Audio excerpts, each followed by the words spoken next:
Good morning students, I am your biotechnology lecturer. I am going to deal biotechnology for the final years. Here we have two papers. The first paper is genetics and molecular biology and the second paper is gene expression and rDNA technology. Here we have 5 units for each paper. So now I am going to deal with the first paper, genetics and molecular biology. For this genetics and molecular biology we have 5 units. The first unit is Mendel laws and inheritance. Second unit is genes and their variations, and third unit is DNA replication, and the fourth unit is mutations and DNA repair, and the fifth unit is transcription. So about first unit. So Mendel was a father of genetics. He proposed different experiments and different laws. That laws can be studied in the first unit. In the second unit we will study about gene and how it will be transferred the characters from one generation to another generation, and the third unit is about the DNA replication. So DNA replication is the main function for the DNA itself should be replicated and maintain different type of features or functions in the body. Okay, the next fourth unit, that is about mutations. So mutations means sudden change in the DNA. Okay, how the mutations can be done, which agents will influence it, that can be studied, and also how the DNA again it repaired, that is studied in the fourth unit. And in the fifth unit we will study about the transcription. Here transcription is production of RNA from the DNA, and this process how can be deal, that can be studied in the fifth unit. Okay, so here first I am going to teach about the first unit, that is Mendel laws and inheritance. So before going to Mendel laws and inheritance, we have to know what is meant by genetics. Okay, so genetics is the branch of biology that concerned with the genes and their genetic variations and their heredity. So this is the main factor of doing this complete first unit. Okay, so Gregor John Mendel was born. Okay, he is born in the 1822. So he is the father.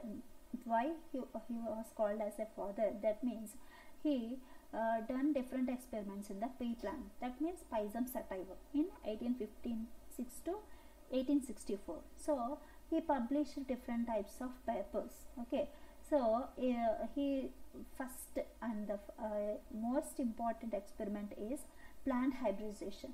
So because of plant hybridization, he called it as father of modern genetics. So he published this paper in the Natural History of Science in Bonn in 1866. So before going to that, we have to know who coined the term genetics. It was coined by William Bateson in 1905. He just coined, that means he given the name genetics. Okay, so but father of genetics was Gregor John Mendel. Okay, so before going to this unit, we have to know the basic terminologies. First one is gene. So gene was coined by Johnson in 1909. Gene is the hereditary determining factor. Gene is consist of continuous segment of DNA. So that means hereditary determining factor means if the one character is present in the parent, that can be enter into the daughter or son, that can be determined by the gene. Okay, so if the character is present of some disease, for example, if a parent, that means if a father having diabetes, okay, so this diabetes is the gene that codes diabetes will transfer or not. Okay, that character will carry or not, that can be determined by the gene. Okay, so because of that, gene is called as a hereditary determining factor. Okay, here see the picture, we observe that there is a chromosome DNA in the gene. Okay, so the bulk or the bunch of chromosome, if we separate, we get the DNA. Okay, so if we separate the DNA or observe each segment of DNA, we can observe the gene. So here what we'll say, gene can code the DNA, okay, by using codons. Okay, so the next one is allele. So allele also called as allelomorphism or allelomorphism. So it is the alternative form of gene which occupy specific area in the chromosome. Okay, So here see the picture. So this is the chromosome. Here we have one allele for purple color. Okay, so that means this is the allele where it present, that is called as loci. Okay, loci are homologous chromosome. Okay, so usually it is exist in two forms. So dominant allele and recessive allele. So here dominant allele was always expressed, and it also always suppress or masks the character of recessive allele. Okay, that is called dominant allele. So here for example we will take height is the trait, and we have two characters, that is tall and dwarf. Okay, so here tall is the dominant character, it is always expressed in capital letters. What will be happen? This tall plant is always suppress the character of dwarf plant. In the first generation always tall will be produced. Okay, the next one is recessive allele. So which express only in the absence of dominant allele. So if the dominant allele is absent, then recessive allele will be produced. Okay, it is always symbolized with small letter. So here see dwarf is denoted by small t. So recessive allele is always symbolized with small letter, and dominant allele is always symbolized with capital letter. Okay, the next topic is genotypic and phenotypic. So genotypic or phenotypic, and we call it as genotype and phenotype also. So here genotype, the genetic makeup of an organism. So if the organism is present, the genetic expression what is there, that is called as genotype. Okay, the next one is phenotype, the physical appearance or the physical features which is produced by the organism, that is called phenotype. So here phenotype is a expression of genotype. When the genotype will give the expression, when give its alleles, it will be expressed, and that means the genotype have different type of expressions. Okay, so this genotype is always produced by phenotypes. So these phenotypes can be produced based upon the environmental factors. Here we have tall and short. Okay, so plants. So genotype is tall and genotype is capital T, small t, and phenotype is tall and dwarf. These are the trait, that means character of a organism. That means we also say a character of the plant. Okay, so phenotype means physical appearance, and genotype is its alleles. Okay, next homozygous and heterozygous. So the condition of a allele having identical chromosomes. Okay, so if the chromosome having identical alleles, that means here see tall, so two capital T's, here dwarf, two small t's.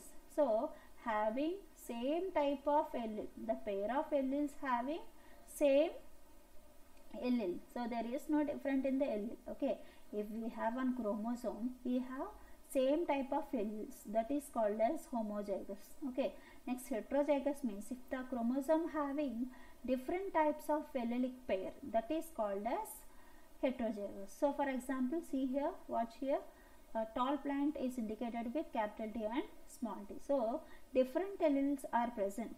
Okay, so that is called heterozygous.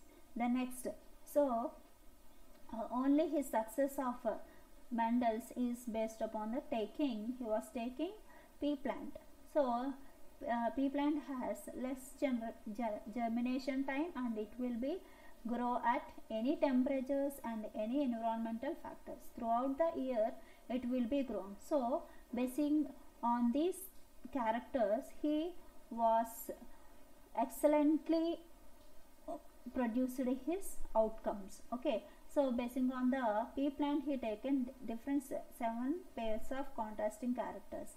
So here first one is flower color, and the second one is seed color, and third one is shape. So here flower color, in flower color he taken 2 colors. So one is purple and the next one is white. Okay, the next seed color. So in the seed color he taken yellow and green, and next that one is seed shape. So here seed shape, first one is smooth and the second one is wrinkled. we called it as round also. Okay, then next pod color, so he taken green and yellow. The next fifth character is pod shape. Here we taken inflated or constricted. Constricted is also called as pinched. Okay, the next one is stem height. Okay, so we call it as stem length also. So here tall and short are the traits of stem height. Okay, the next one is flower position.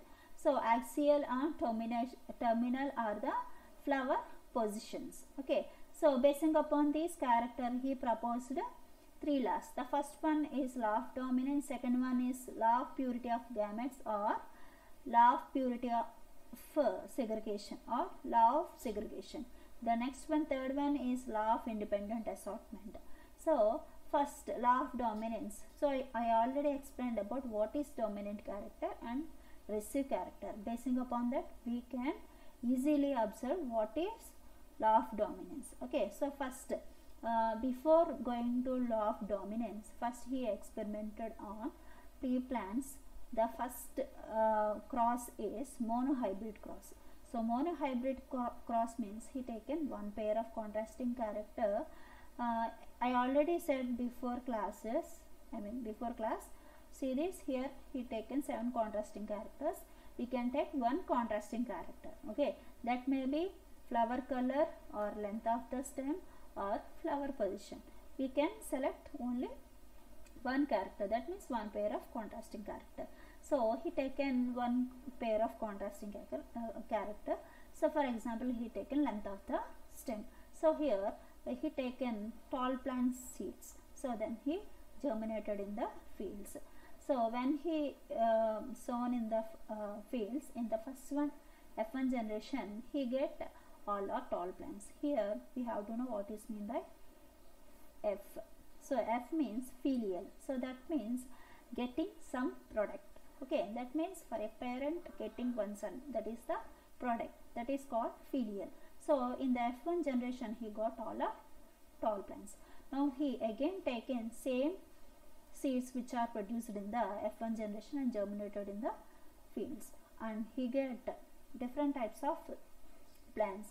From that he get 75% of plants are tall and 25% are dwarf. So basing upon that, he proposed two laws. The first law is law of dominance and the second one is law of purity of gametes or law of segregation. Here see first law of dominance. See the picture once. So he taken tall plant and he taken dwarf plant. When he crossed, here crossed means not putting eggs or in between two plants, just they are going to fertilize. Okay, when he fertilized or crossed, we get all our tall plants. This is in the here, see here, this is in the F1 generation. Okay, so when tall plant and dwarf plant was crossed in the F1 generation, he got all our tall plants. Now what he do is, in the F1 generation, what we get the product that are crossed itself. Then in the F2 generation, he got some are tall plants and some are dwarf plant. In that, he particularly say that is 75% of plants are tall plants and remaining 25% is dwarf plant. So here, however, this law was not fully accepted because there is another some deviations from Mendel-laws, that is codominance, incomplete dominance and over dominance. These three are explained in the further classes. Okay, so these three are also most important to know about the genetic laws. Okay, so then next, so law of segregation. So getting our formation of gametes after fertilizing some products. So here it is produced only during the meiosis. Okay, so here we get only purified form of substances. For example, if we take capital T is represented tall. Okay, so and also capital T small also represent tall. So here what happened, capital TT represents homologous or homozygous, and capital T small t represents heterozygous. Here మనకి purity of gametes, we say purity of gametes, that means same type of gametes, there is no intermingling of other gametes, that is called as purity of gametes or law of segregation. Okay, so here see here P generation. So P generation means parent generation, that means we are taking tall plant and dwarf plant, then we crossed it. So here parent gametes, that means parent gametes means the gametes means the half number of chromosomes. Actually we have 46 chromosomes. When we halved it, we get 23 pairs. So that is called gametes. Okay, so from P gametes we get F1 generation. Okay, so in the F1 generation we get 3:1 ratio, and in the F2 generation we get tall plants and short plants. Okay, so in the F1 generation we get maximum number of tall plants, in the F2 generation we get 3:1 ratio of plants. So when he proposed that when first F1 generation were self-fertilized, both tall and dwarf progenies were produced in F2 generation. Here 75% were tall and 25% were dwarf, and F2 of 1064 consisted of 787 tall plants and 277 dwarf plants and almost 3:1 ratio. Okay, so when F1 plant, okay, so then when F1 plant is self-fertilized, we get different types of gametes and short and one. When we do it test cross, we get 1:1. The further demonstrated more consequently conclusively the principles of. I am going to say the next new topic, that is dihybrid cross. Here in the dihybrid cross we will take two pairs of contrasting characters. So in the before class I said about monohybrid cross, and in that cross we will take only one pair of characters. So because it is called as monohybrid cross, and we called it as hybrid cross due to taking of two pair of contrasting characters.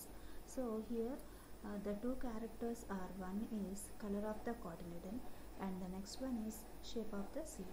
So here we also take dominant and recessive characters. So first yellow is the dominant character and green is the recessive character in the cotyledon color. Okay, so next round is the dominant character and the wrinkled is the recessive character in the shape of the seed. So basing upon taking these two pairs of contrasting characters, we will explain the another process. Okay, so basing on these characters, Mendel's proposed one law, that is law of independent assortment. Okay, so in this we will take this character of the plant and we just starting our class. Okay, then next, so in dihybrid cross we will take the parent phenotype round yellow and wrinkled green. So these two characters we will cross it each other. So crossing means we are going to fertilize it. In the F1 generation we got yellow round plants. Okay, so after that we go in the F1 generation we get all round yellow seeds. So after we going for the self-fertilization, we got different types of plants. In that we get 9 are round yellow plants. So after self-fertilization we get these ratios. The first one is 9 are round yellow plants, and the next 3 are round green plants, and next 3 are wrinkled yellow plants, and 1 is wrinkled green plant. So during this fertilization we got in the self-fertilization, it is also called as F2 generation. So I already discussed about what is mean by F1 and F2 in the previous classes. So actually we get 9:3:3 ratio of dihybrid cross. So basing upon this, already they said, explained about the law of independent assortment. Actually before class we study about the monohybrid cross. In that we get the phenotypic ratio is 3:1. Here the phenotypic ratio is 9:3:3. So Basing upon that, we also say about the law of independent assortment. So here, law of independent assortment means the one character would not be depend upon the second character or other character. That is called as law of independent assortment. So in dihybrid, we also do the dihybrid test cross. F1 hybrid is crossed with recessive green pea plant. Recessive green wrinkle plants are produced. So in F1 hybrid, round yellow gametes are produced. So the phenotypic ratio is 1:1:1:1. So Mendel work published on 1865 but remaining unrecognized till 1900s. Reasons for that is lack of communication. There is no concepts of genes. Mathematical approaches for the biology was not accepted. Not proof for existence of these factors. So this is the main reasons for the not publishing at the time what he completed his experiments. The next here we get in the F2 genotypes we get this type of ratios, and this is the F2 phenotypes. So genotypes means the genetically expressed ratio what is there, that is called as genotypic ratio, and the physically appearance material what that is called as phenotypes. So here round yellow seeds are produced, 9 yellow round seeds are produced. Next 3 round green seeds are produced, and the next wrinkled yellow seeds are produced, and 1 wrinkled green seeds are produced. So finally we say that the genotypes of or phenotypes the phenotypic ratio of dihybrid cross is 9:3:3:1. So we will represent it as checkerboard. So we called it as checkerboard. So this can be represented in the different ratios with their structures.